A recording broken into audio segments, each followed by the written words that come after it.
Hi everyone, thank you for coming to my live speech. I'm going to be talking about screen time for children. As you all know, we live in a world full of screens, from television to phones, tablets, video games. Screens are all around us. Children who are born within the past decade or so are more than likely have had that technology readily available to them.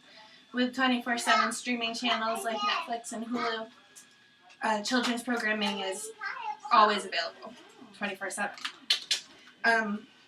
The dilemma of how much screen time to allow children can be a difficult one to navigate. Many of you that are watching have dealt with this dilemma with your own children. If you raised children in the decades leading up to the 21st century, you may have felt guilty for modern parents. Gone are the days when you could turn off the television after a show was over, and it was over.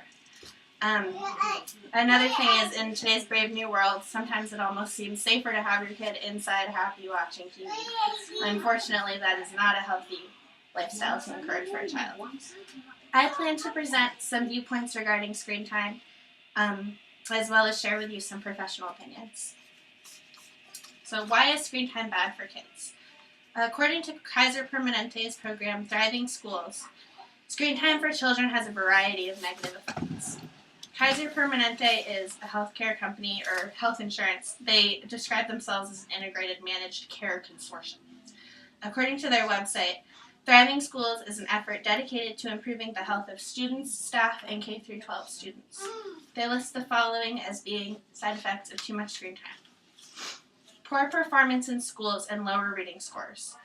According to a study put out by the University of Southern Maine, young children need to explore, move, manipulate, smell, touch, and repeat in order to learn.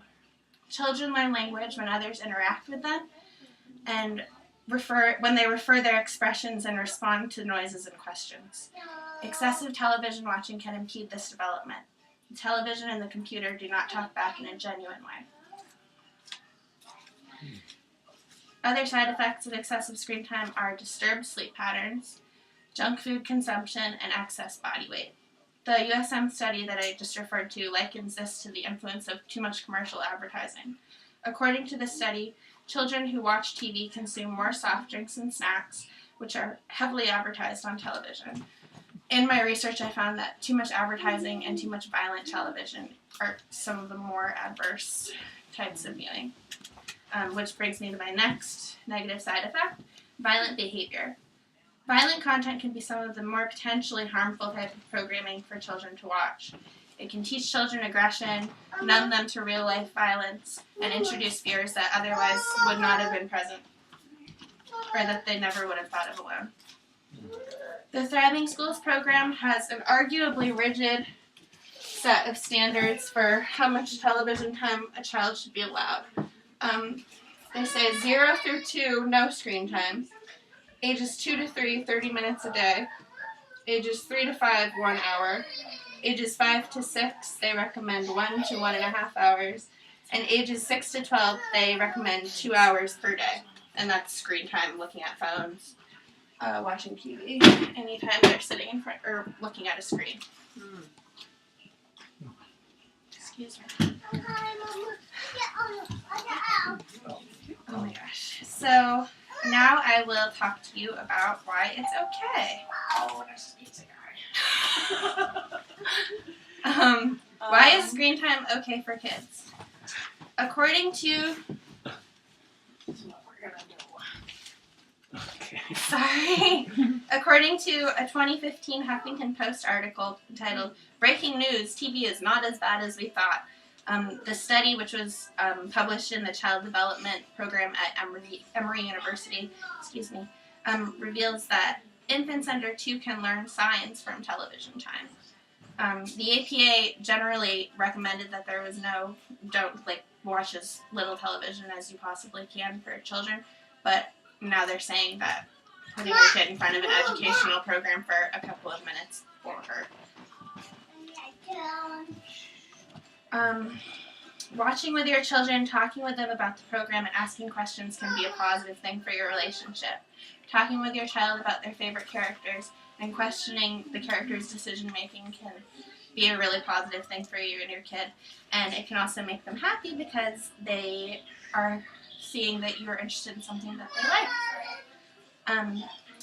Another point, one of my favorite parenting blogs called Mutha Magazine, M-U-T-H-A, had an article called Why I Refuse to Talk to Other Kids About Why I Refuse to Talk to Other Parents About Screen Time. It was written by Katie Taystrom, and she takes a rather lenient point of view regarding screen time. She says, "There's so little that kids have control of in their lives, especially how they spend their time, that I don't want to impose unnecessary limits on it." I thought she brought up an interesting point. Too much control over what your child does can have negative effects, and picking your battles is very important. So hopefully the information I've provided has allowed you to think critically about screen time for children and informed you about its negative and positive aspects. In the modern world we live in, screen time can be practically unavoidable for young children. Even if one bans all the screens in one's own home, they still have the parents or the grandparents and the friends to contend with. We've talked about the negative drawbacks to this, as well as shared some information with you about why it's not quite so bad, or why you don't have to feel so guilty. Hopefully you have learned some useful information, or at least learned some interesting things about child development. I hope that I have helped you to examine this issue critically while sharing a few different viewpoints. It can be hard navigating the dilemma of how much screen time to let your child watch, but it doesn't have to be impossible. Thank you so much for tuning in to my speech, and I hope you all have a great day. Thank you. Thank you. Thank you.